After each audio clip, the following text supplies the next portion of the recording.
welcome back to my channel, and for today's video we are doing a review on the new, well-renowned Rare Beauty Positive Light Tinted Moisturizer. Can't believe I said that right. I have a thing for Rare Beauty product names because they're really hard to mention. So we're gonna do a good old review. We're gonna talk about shade range, size, prices, if it's worth the hype or not. So if you are interested in learning more about this product, then just keep watching.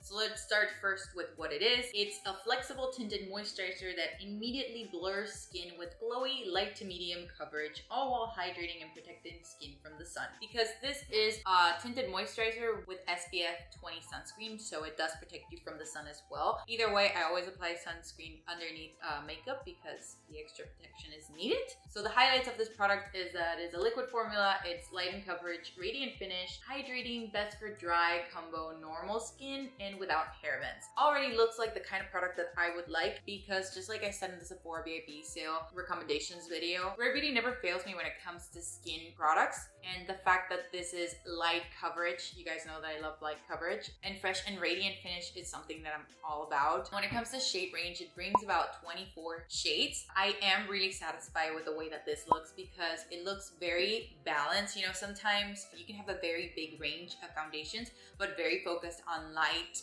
to medium skin tone, but this one looks much more balanced, where it's like if it's 24, 6 go to like very light skin tone, then 6 go to medium, then 6 go to dark skin. I really like this combination.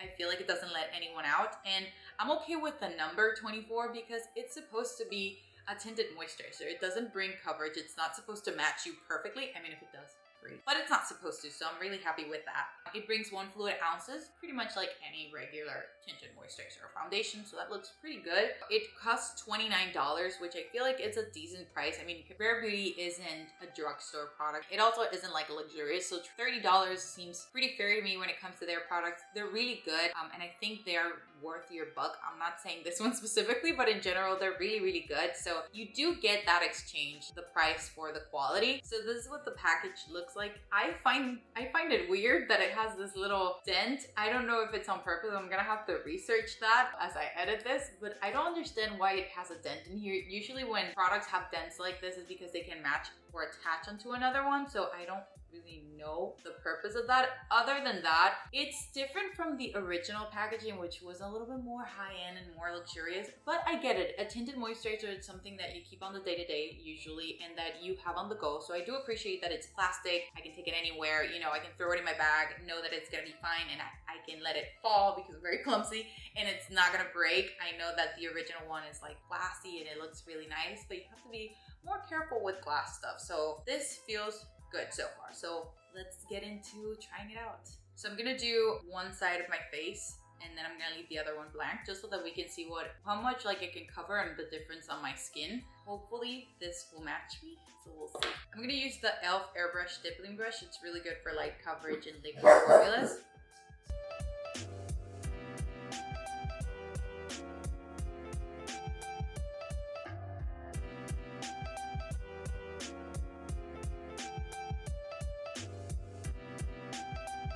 So this is what my face looks like with one side on and one full swipe of the foundation. As you can see, I put a little bit too much on the forehead, but I was pleasant but not surprised to see that the tinted moisturizer immediately melted into my skin. Obviously you can't over apply because it's light in coverage. You can easily work around having applied too much. It will never feel like it's too much, even if you're building up. This is the kind of product that I feel like this is gonna be. I feel like my skin looks a bit more radiant. This reminds me a lot of the MAC Face and Body Foundation, but definitely I don't feel like it's as radiant as that one. I feel like that one gives you like, not a dewy look, not a full-on dewy look, but definitely like a little bit more glowy than this. This is more like on the, yeah, like natural radiant. I feel like it's pretty fair with what they say. I do like that it doesn't emphasize texture. It doesn't attach to my dry areas. And I do like that in my nose, where I have obviously pores, it doesn't emphasize them, but rather smoothes them out, which is honestly honestly the goal. So I do like this. I'm gonna apply it on the rest of my face, one full swipe. I'm gonna try to build it up here around my face and see what we can do there. But so far, this seems like the kind of tinted moisturizer or overall skin-based product that I would pick on, because I do like looking fresh rather than having higher coverage. This is something that I keep saying, but just in case you're new. So I'm gonna do this whole side, try to put a little bit more coverage, and we'll see how that looks.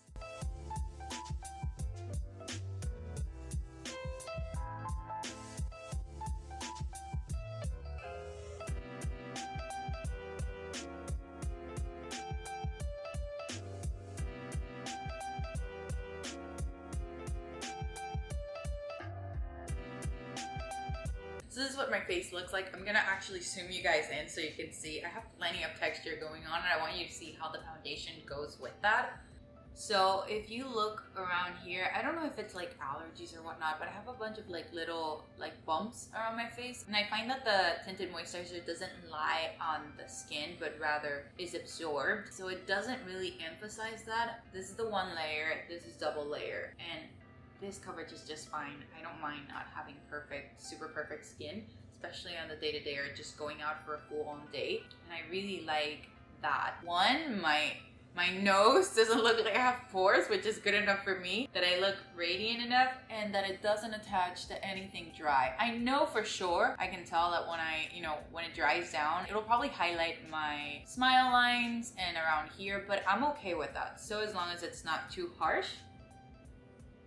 I would love to know what you guys think of this. And on my forehead, I feel like it's pretty good. It's not eventful. You know, I feel like it just looks good. I just wanted to show you like the most problematic areas for me. Oh, they're also like a dry pimple. I feel like it doesn't emphasize it as well. Like it's just there, you know? I'm gonna do the rest of my face and just see what it looks like once I put on bouncer and I put blush and highlighter. Honestly, I have really high hope for this because Rare Beauty does not disappoint, but we'll see. Another thing I wanted to mention to you guys was one, that I only used moisturizer before this. It's not harsh and it's not intense, but it's worth mentioning. You know what I mean? I feel like it goes away pretty quickly. I don't even smell it now, but I could smell it as I was putting it on. But other than that, so far so good. Hey guys, this is the whole face of makeup, and naturally I had to use Rare Beauty products that I had. So I used the concealer and I used the blush in Joy. So I kept it very all dewy and whatnot. And it's honestly just what I expected. Everything looks very sunk in, very like my skin, but better. It just looks really, really good. I love the fact that it doesn't highlight my texture. It does not sink in my lines in here or my smile line. I feel like, yeah, at some point it will start. Like I've had this makeup for around, I want to say now at this point, like 30 minutes. I had to make a little stop. And it's starting to sink in just a tiny bit on my smile lines, but nothing too serious. Just like I said, I have a bunch of bumps on my face, and I feel like it doesn't emphasize that as well with my pores. I don't feel like it looks like I have any pores. Forehead looks gorgeous. What do you guys think? I will wear this foundation throughout the day on Saturday just because I want to get a good feel of how it acts throughout the day. So I will sit down on Saturday. You will see like another clip right now just showing you guys how it looks, how I feel about it after wearing it for 5 hours, 8 hours, 10 hours, just to see how it looks. And yeah, I feel like this is pretty much it. So far, honestly, so good. 30 bucks, it's honestly not drugstore, but I feel like it's worth it. You know, it's like your typical foundation price, even with it being light coverage and whatnot. It doesn't bug me at all. Obviously, if it's within your budget, I feel like it's a good bang for your buck. If not, there are always cheaper options on the drugstore, but this is definitely a really good product to get in your hands. So I hope you guys enjoyed this video. If you did, please give it a thumbs up. Subscribe if you haven't already, and I'll see you guys in the next one. Bye. Hey guys, so today's Sunday. I decided to test out the tinted moisturizer. I was gonna be home all day. I put it on at around 1:30 p.m. and now it's 8 30, so I've tested for around 7 hours. Guys, I've done a lot. So the first few hours I just sat down, watched TV, studied, you know, just chilled. But then I got around cooking, doing stuff around the house, and I just finished cleaning up my kitchen. And I gotta say, I really like this product. Now after 7 hours, I feel like it looks pretty good. If anything, I'd say around the driest spots on my face, so like my nose and around here, then I'm having some texture, I guess some allergies that I have some bumps in there. I feel like it is more on top of the skin rather than absorbed, and I understand that because it's much drier. However, it's not something that bugs me. It's not like disturbingly on top or disturbingly dry. It's just a little noticeable. Like if I see my skin around the forehead, on my cheeks, it looks gorgeous, dewy, natural, perfect. But when I see on the drier parts, yes, I notice that it's a little bit on top of the skin, but nothing that bugs me. It has remained really well for the whole day on. Like I dealt with freaking cooking meat, sweating, having it on, and it didn't get dewier with time. I feel like it just remained the same. Maybe some moments where I've sweated a little bit more, it became a little dewier, but I didn't feel like it faded away or anything. I did not put products on top of this. I just wore the foundation itself. I didn't put powder on it or anything. You know, it did pretty well considering it's hot as shit here. It's a solid 10 out of 10 for me. I really like this product. This is the kind of product I'd go for. So those are my thoughts on this. So Monica from Sunday out.